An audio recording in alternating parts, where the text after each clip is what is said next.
Hello and welcome to the last group chat of the week. We've got a very special guest to announce in just a minute, but first let's introduce our regular panel of four: Ben Thornley, David May, Wes Brown and Danny Webber. Welcome along to all of you guys. Let's do the usual start and find out what everybody's up to.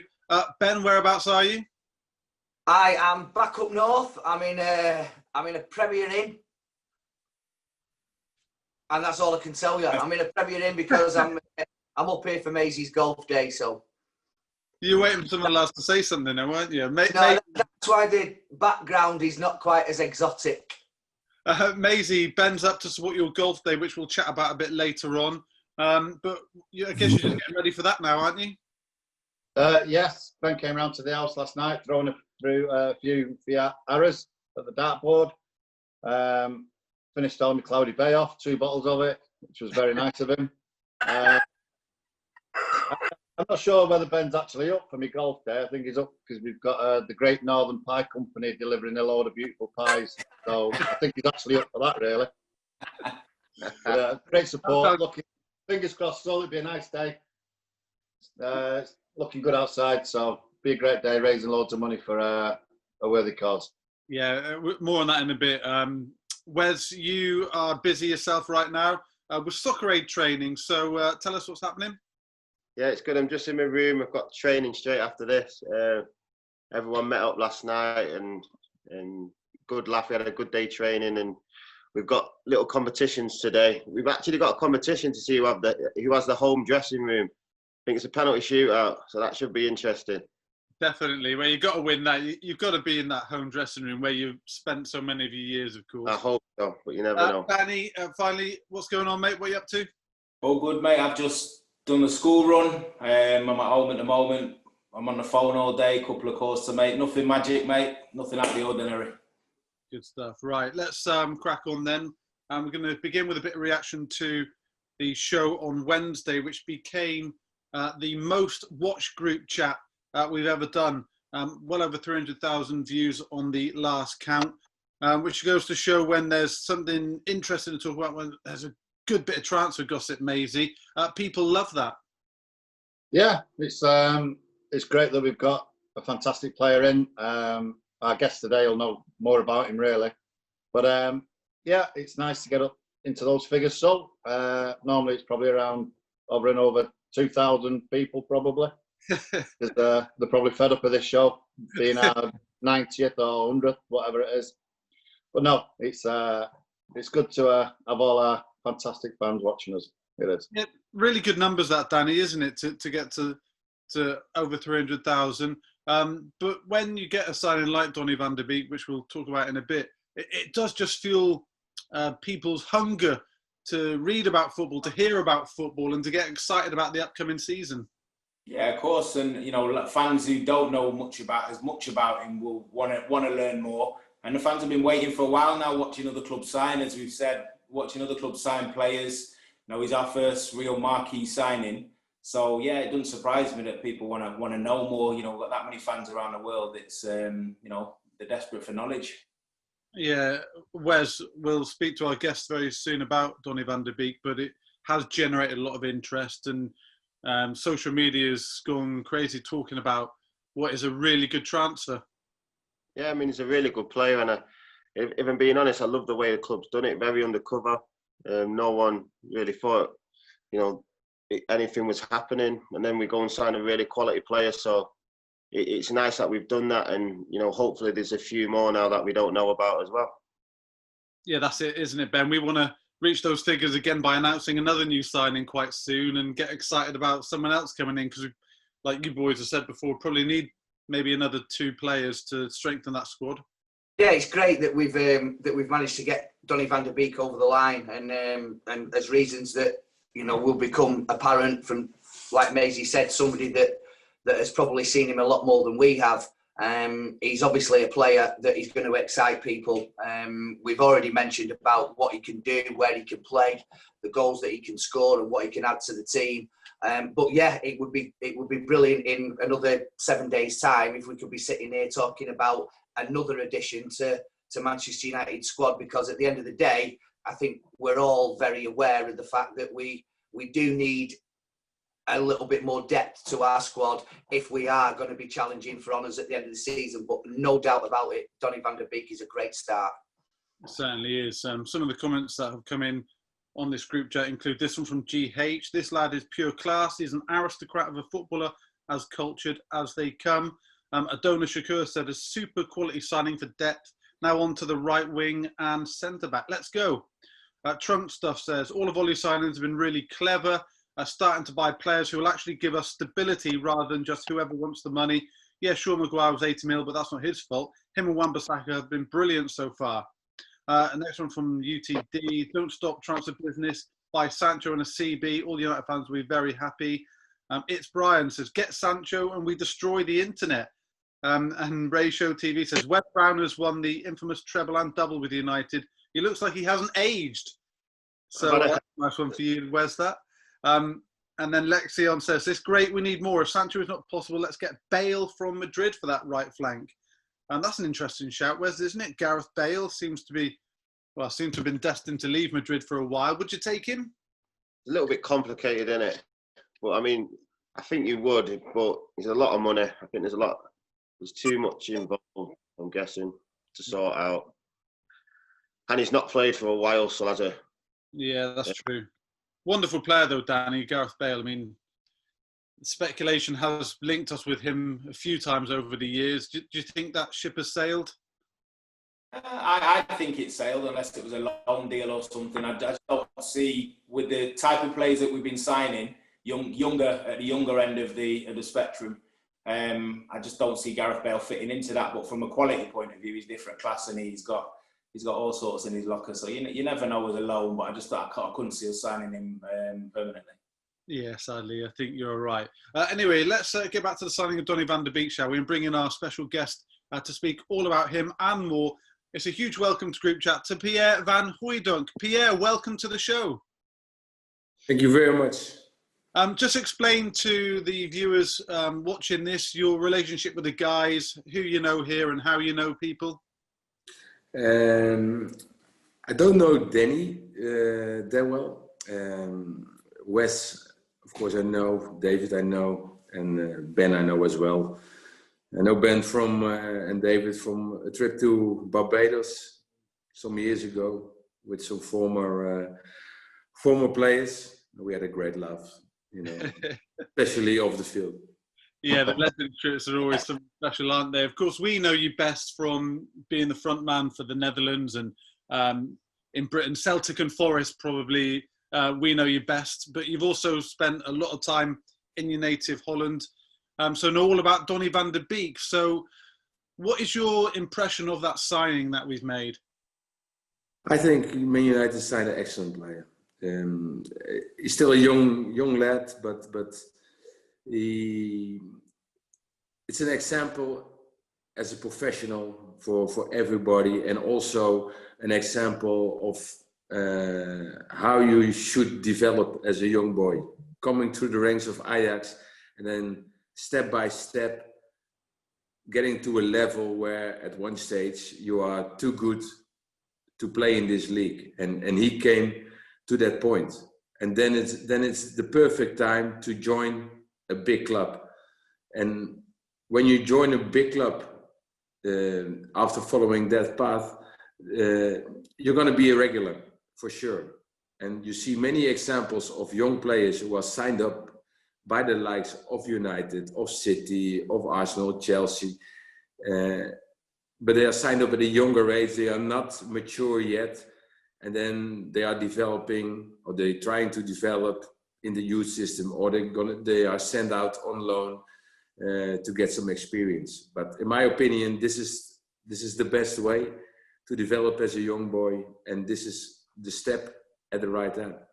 That's a great point, actually, Pierre, because looking at his stats, he's played a handful of games for Ajax's second team, but the majority for Ajax, over 200 games already at his age. So that puts him in a really good position to adapt to the Premier League.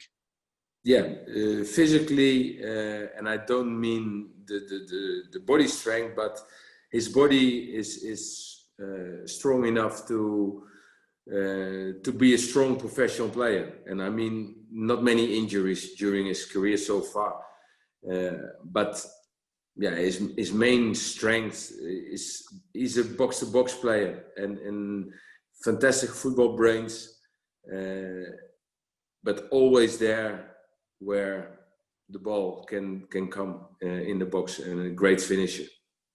And we've been blessed with some amazing Dutch players at Manchester United. The likes, all the way back to Arnold Muren, we've had the likes of Jaap Stam and Edwin van der Sar, recently Daley Blind, of course, Robin van Persie. We've been so lucky. Ruud van Nistelrooy, in your position, you know, one of the best that there was at finishing. So he comes in a long line of really good Dutch players at United.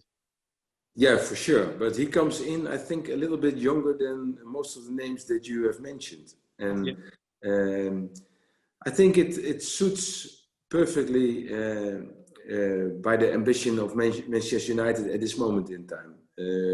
Under Solskjaer, we have seen quite a lot of youngsters getting their chance in the team.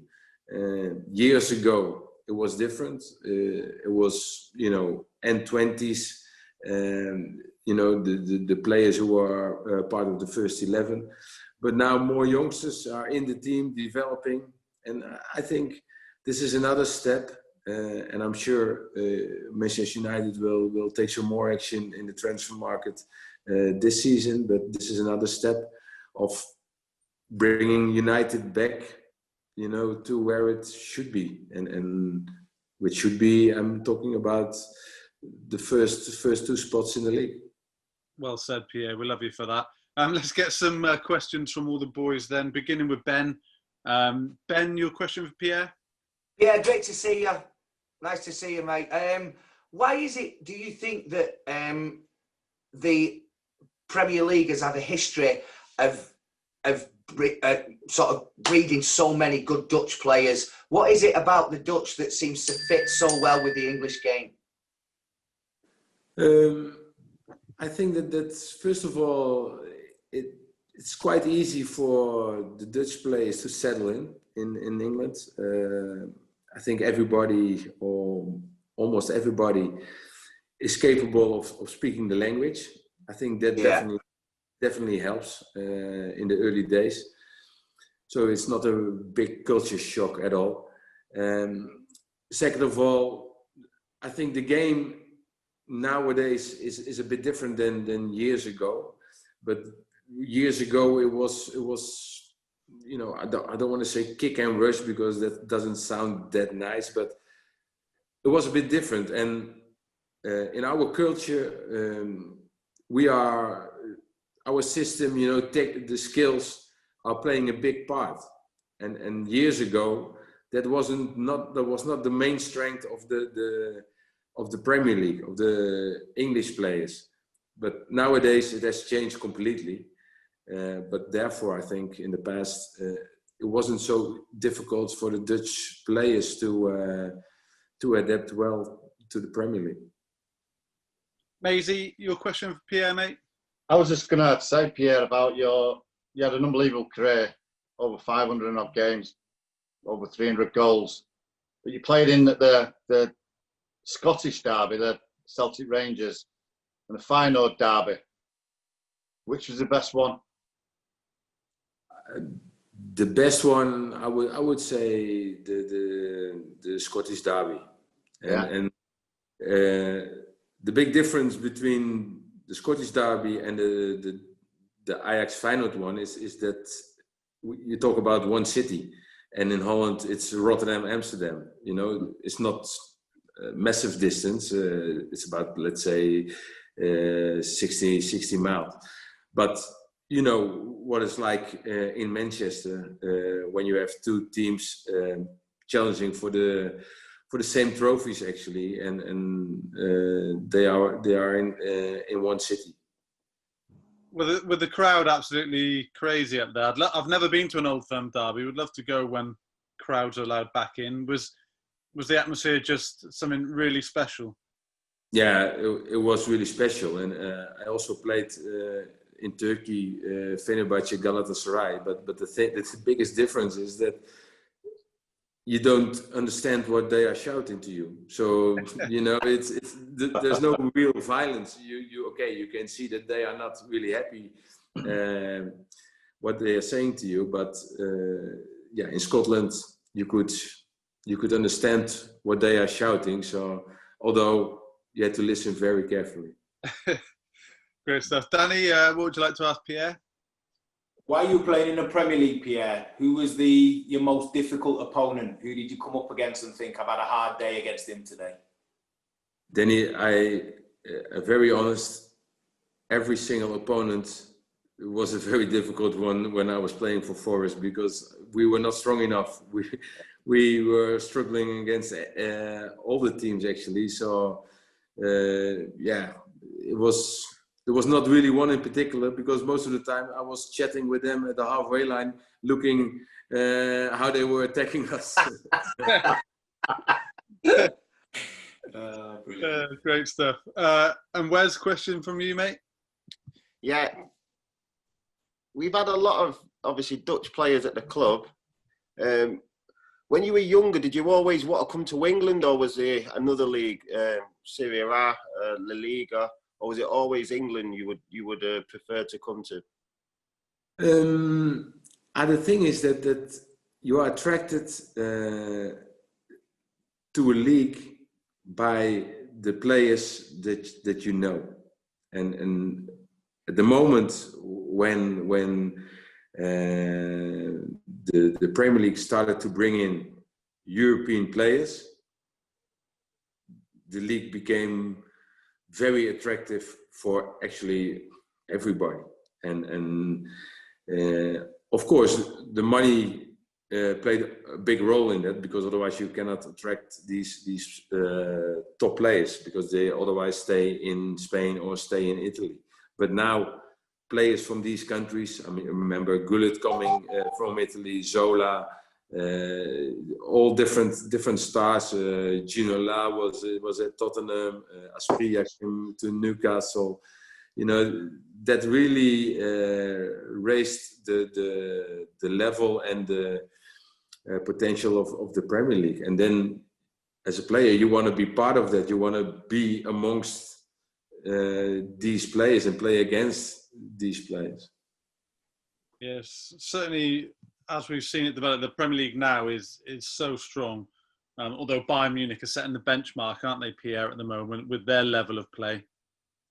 Yeah, Bayern Munich is unbelievable, and they got a fantastic structure at the club.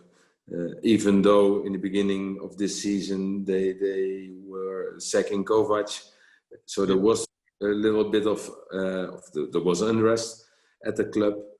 But unbelievable how they recovered, and their buying, selling assets are also fantastic. Look at what happened with Thiago. They brought him at a very early age. Of course, Guardiola was at that time involved, so he knew him a little bit better than probably most of the scouts in the world. But they've got a great team, and they have changed at the right time. Last year, of the year before, they had Ian Robert, they had Frank Ribéry at the wingers. Nowadays, nobody even mentioned them anymore. Yeah, it's not bad when you can play some with the likes of Gnabry and Coman and Baisane as well, isn't it? It's not a bad selection of wingers. Pierre, let's just bring it back to Donny van der Beek's transfer, because Edwin van der Sar wrote an open letter, an amazing letter. Did you read what Edwin wrote? Have you seen that letter? No. It's absolutely fantastic. I definitely urge you to have a look at it, because it just shows the class of the guy and how much we love Edwin van der Sar. Still, it was a fantastic player for us and continues now to be a fantastic CEO over at Ajax. And Edwin has always had that touch of class, hasn't he, Pierre? He was a fantastic professional footballer, and he's continued in his new role in football and done equally well. Yeah, definitely. And I think that Edwin is also very happy as a former United player to deliver actually a player like Donny van Beek to Manchester United, because he knows for sure that this is never going to be a misfit or a mismatch club. So if you sell a player to a former club, you're very happy as a director that Manchester United will never look to you and say, Edwin, you got a lot of money from us for one player, but he was rubbish. That's the case. Edwin knows he's going to be a huge hit, and the letter was so good, wasn't it, Wes? And Edwin said to us at Man United, take care of our player, because he is Ajax born and bred. He's been there such an early age, and everyone at Ajax will just want him to do really well now for United, unless we meet in the Champions League, of course. Yeah, it was a great touch, and I just think he's, it's a shame a lot more transfers can't be like that, but obviously it's very personal touch from Edwin. Was he like that? You spent many years in a dressing room with Edwin. Did he have that personal touch about him, that great human side? No. Yeah. Listen, he was a goalkeeper, and all the guys in the panel, they know goalkeepers are a bit different. They certainly are. We've got good stories about keepers down the years, of course. Pierre, just before we chat about the two remaining things today, let's chat about Soccer Aid with Wes and Maisie's Golf Day. What are you up to these days, Pierre? What's happening in your life? I work for, let's say, the Dutch BBC, who is having a talk show every Sunday evening. That started last week, and it will continue now for the rest of the season, talking about all the football subjects, the national team, Dutch league, transfers, etc. for Dutch players playing abroad. And we also cover the games of the national team. So this afternoon I'm off to Amsterdam to cover the game together with Rafael van der Vaart, Holland versus Poland. Yeah, you've got a couple of big games, isn't it? It's Poland and then Italy, isn't it? Italy, yes, on Monday. Two really good games to cover, actually. And what's your working life like at the moment with what's happening with COVID? Are you studio-based, or are you doing stuff on Zoom like we are now? How does it work in Holland at the moment? No, we did some stuff at Zoom, but from actually our league was cancelled. We had 2 video calls, that was it. And we started actually back to work last week. Last Sunday was our first episode again. And I had a long holiday. Actually, I enjoyed it, although I would have loved to see it for other reasons, but now the game is starting again. The league is starting again. Nations League starts again. So plenty work to do. But tonight we are in the stadium. I don't think we will travel next month to the away games because just of security reasons. But the rest, the Sunday evening show is at the studio. So. Oh, great stuff. Well, I bet you're glad to see it all starting again, and football's back in Holland just like it is coming back here very soon. The start of the new season fast approaching. Pierre, thanks for joining us today, mate. It's a pleasure having you on. Thanks for giving up your time. Just a couple of things to finish on the show, though. Maysie, your golf day. Tell us a bit more about it. I know tee-off's 1 o'clock Friday afternoon today, a little bit later on. So tell us about what's going on, who you're raising the money for, and who's involved. Well, there's 25 teams teeing off at 1 o'clock. All social distancing, so anyone out there who's worried about that, don't worry about it. It'll all be sorted out. But raising for cancer research and the Roy Castle Lung Cancer Foundation. This is the 10th year now. Raised over close to 110 grand in the 9 years I've done it. So if we can get another 10 or 12 grand today, that'll be really good. And just have a top day. I'll see Ben there shortly. And I think you're coming down. Yeah, I'm going to come and cover it for MUTV, and we'll bring some of the content out on Group Chat Monday So yeah, I'll see you down there. That's for sure. Looking forward to it. And like I say, the weather's holding, so happy day so far. What's going on with Soccer Aid at the moment? The game's at the weekend, isn't it? So you're hard in training for that. Yeah, we're just locked in the hotel in our bubble, not allowed out. So we're training straight after this. We've got golf later. I think it's like a little competition, 9 holes, and then just chill out then for the rest of the day. So who's in your team? We've got a few. There's myself, Gareth Barry, Emil Heskett. We've got Coley. Coley's here. Wayne did his speech yesterday, his manager's speech, alongside Sam Allardyce, which was pretty funny. Yeah, and then we've got Ollie Mears, Mark Wright. I've gone blank, but there's a few other players. I think Joe Cole, Ashley Cole's here as well. Good stuff. And the opposition team, the World 11, looks pretty good as well. Some big names from football. Yeah, I think Patrice is in the world team, which would be good. He's not here yet. They've got Essien, Makalele. So yeah, I mean they're looking strong. Fletch is in there. Fletch can still do bits. Yeah, he's still looking sharp, Fletch. So I might have to take him out early. Yeah. Get the reducers on, as they say. Brilliant stuff. Well, that's just about it. All we've got time for today. Good luck to Maysie and Ben playing golf later. Wes, good luck to you in Soccer Aid. Donny, enjoy your day. And Pierre, thanks once again for coming on. Enjoy Holland beating Poland later on today. That's all we've got time for on group chat. Thanks for everybody for watching. We will see you again next week. Have a great weekend, everybody. Bye-bye. Cheers. Bye.